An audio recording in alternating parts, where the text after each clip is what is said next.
1,30,000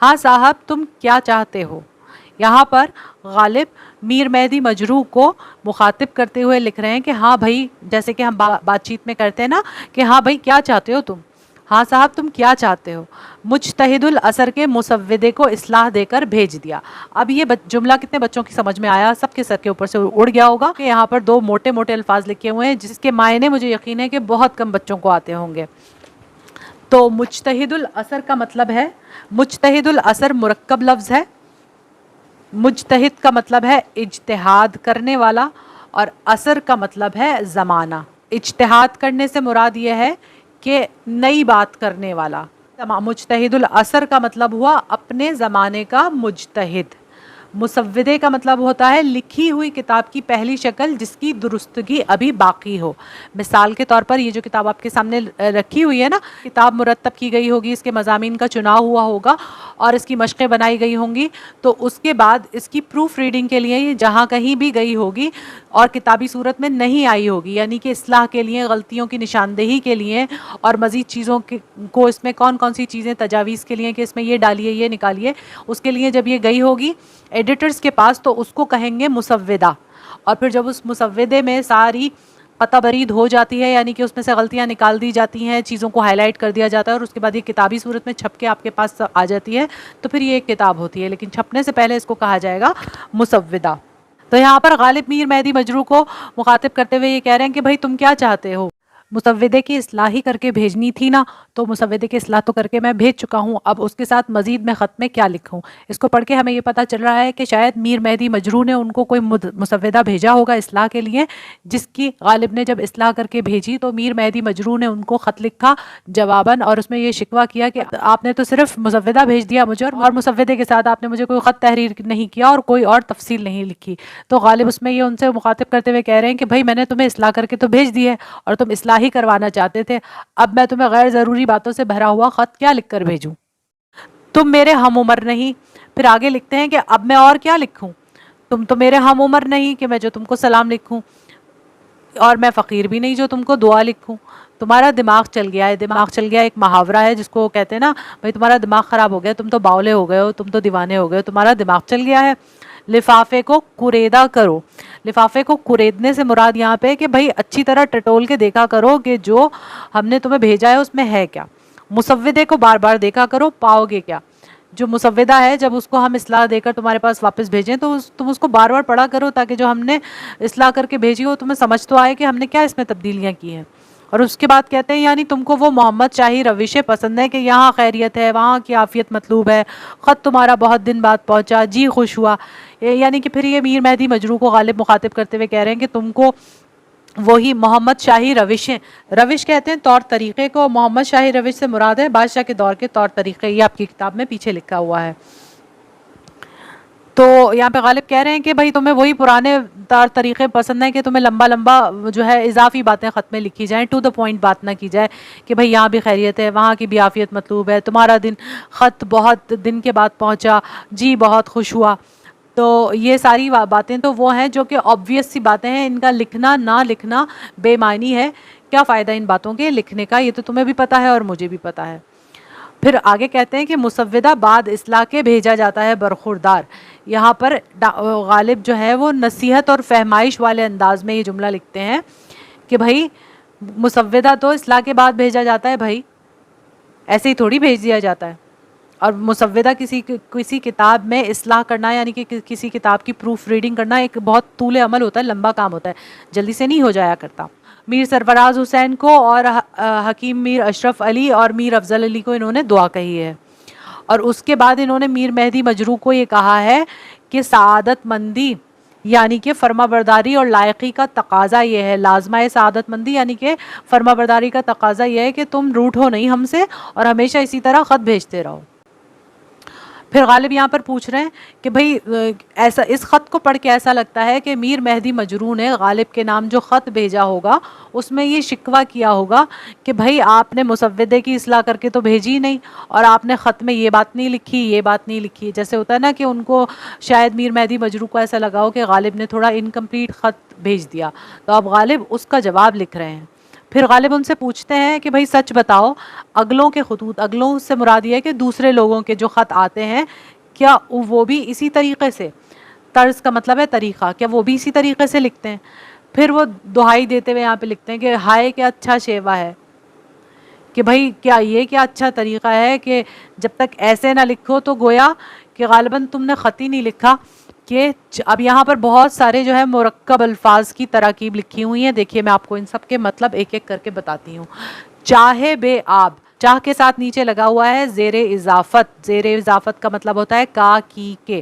جو بچے مجھ سے میٹرک میں 9th کلاس میں اردو پڑھ چکے ہیں انہیں زیر اضافت کا مطلب بہت اچھی طرح سے آتا ہے، اور امید ہے کہ آپ بھولے نہیں ہوں گے. تو یہ جو زیر اضافت چھوٹی ہے کہ نیچے لگا ہوا ہے، اس کا مطلب ہے کا کی کے. چاہ کا مطلب ہے کنواں، بے آب کا مطلب ہے جس میں پانی نہ ہو. تو چاہے بے آب سے مراد ہے ایسا کنواں جس کے اندر پانی نہ ہو. ابر بے باراں، ابر بے باراں یہاں پر بھی زیر اضافت ابر کے نیچے لگا ہوا ہے. تو ابر کا مطلب ہے بادل، باراں کا مطلب ہے بارش، اور ابر بے باراں سے مراد ہے بادل جو برسات یا بارش نہ کرے، ایسا بادل جو برسات یا بارش نہ کرے. نخل بے میوہ، تو نخل کا مطلب ہوتا ہے درخت اور میوے کا مطلب ہوتا ہے پھل. تو یعنی کہ ایسا درخت جس پہ پھل نہ لگتا ہو. خانہ بے چراغ، خانہ کہتے ہیں گھر کو، اور بے چراغ کا مطلب ہوتا ہے ایسی جگہ جہاں پر چراغ نہ ہو. تو ایسی جگہ وہی ہوگی نا بھائی جو غیر آباد ہوگی، جہاں پر کوئی رہتا نہ ہو. تو غیر آباد گھر کو کہیں گے خانہ بے چراغ. اس کے بعد لکھا ہوا ہے چراغ بے نور، یعنی کہ ایسا چراغ جس کے اندر روشنی نہ ہو. نور سے مراد ہے یہاں پر روشنی، اور چراغ بے نور سے مراد ہے بجھا ہوا چراغ، بغیر روشنی کا چراغ. بغیر روشنی کا چراغ ظاہر سی بات ہے وہی ہوگا جو بجھا ہوا ہوگا، جل نہیں رہا ہوگا. اس کے بعد لکھتے ہیں کہ ہم جانتے ہیں تم زندہ ہو، تم جانتے ہیں کہ ہم زندہ ہے. امر ضروری کو لکھ دیا. امر ضروری سے مراد ہے، امر کا مطلب ہوتا ہے کام. زوائد کو اور وقت پر موقوف رکھا. تو غالب یہاں پر میر مہدی مجروح سے کہہ رہے ہیں کہ بھائی ہم نے ضروری باتیں، یہ تو ہم بھی جانتے ہیں نا کہ ہم خط لکھ رہے ہیں تو زندہ ہی ہوں گے تبھی خط لکھ رہے ہیں، اور تم پڑھ رہے ہو تو تم بھی زندہ ہی ہوگے تبھی خط پڑھ رہے ہو. اب ان باتوں کو کیا لکھیں؟ تو اس لیے ہم ضروری باتیں لکھ دیتے ہیں زوائد. یہ جو زوائد یہاں پر لکھا ہوا ہے یہ ہے زائد کی جمع، یعنی کہ اضافی باتیں، ایکسٹرا چیزیں جو ہوتی ہیں نا، اضافی باتیں. اور وقت پر موقوف رکھا یعنی کہ کسی اور وقت کے اوپر اٹھا کے رکھ دیا. پھر آگے کہتے ہیں کہ اگر تمہاری خوشنودی اسی طرح کی نگارش پر منحصر ہے تو بھائی 3.5 سطریں تو ویسے بھی میں نے لکھ دی. کیا نماز قضا نہیں پڑھتے اور وہ مقبول نہیں ہوتی؟ خیر ہم نے بھی وہ عبارت جو مسودے کے ساتھ لکھی تھی اب لکھ بھیجی، قصور معاف کرو خفا نہ ہو. تو یہاں تک پہنچتے پہنچتے اس خط میں ہمیں مکمل طور پہ یہ اشارہ مل گیا ہے کہ میر مہدی مجروح نے اپنے خط میں غالب سے خفگی کا اظہار کیا ہے، ناراضگی کا اظہار کیا ہے کہ آپ تو بہت ہی چھوٹا سا مختصر خط لکھ رہے ہیں. تو اب غالب نے یہ کہا ان کو جواب میں، اور غالب کے خطوط میں ہمیں شگفتگی یعنی کہ مزاح کا عنصر ملتا ہے. تو غالب اب میر مہدی مجروح کو جو جواب لکھ رہے ہیں اس میں غالب یہ لکھ رہے ہیں کہ بھائی ہمیں پتہ ہے تم زندہ ہو، تمہیں پتہ ہے ہم زندہ ہیں، اور فالتو ادھر ادھر کی باتیں کیا کریں، سیدھی بات جو تھی وہ ہم نے تمہیں لکھ دی. اور اتنی باتیں لکھنے میں ہی 3.5 سطریں تو ہو گئی ہیں. تو نماز بھی کبھی کبھار قضا پڑھ لیتے ہیں ہم، تو کیا ہمیں اللہ سے یہی امید ہوتی ہے نا کہ قضا نماز ہم نے پڑھی تو اللہ تعالیٰ اس کو قبول کر لے گا. جو مسودے کے ساتھ جو عبارتیں یعنی کہ غالب نے، میر مہدی مجروح نے جو ان کو مسودہ بھیجا تھا اس کی صرف اصلاح کر کے بھیج دی تھی اور کچھ لکھا نہیں تھا ساتھ میں. تو غالب ان سے کہہ رہے ہیں بھائی معاف کر دو ہمیں، تم خفا مت ہو، ناراض مت ہو. اس کے بعد پھر غالب ایکسٹرا باتیں یہاں پر لکھتے ہیں.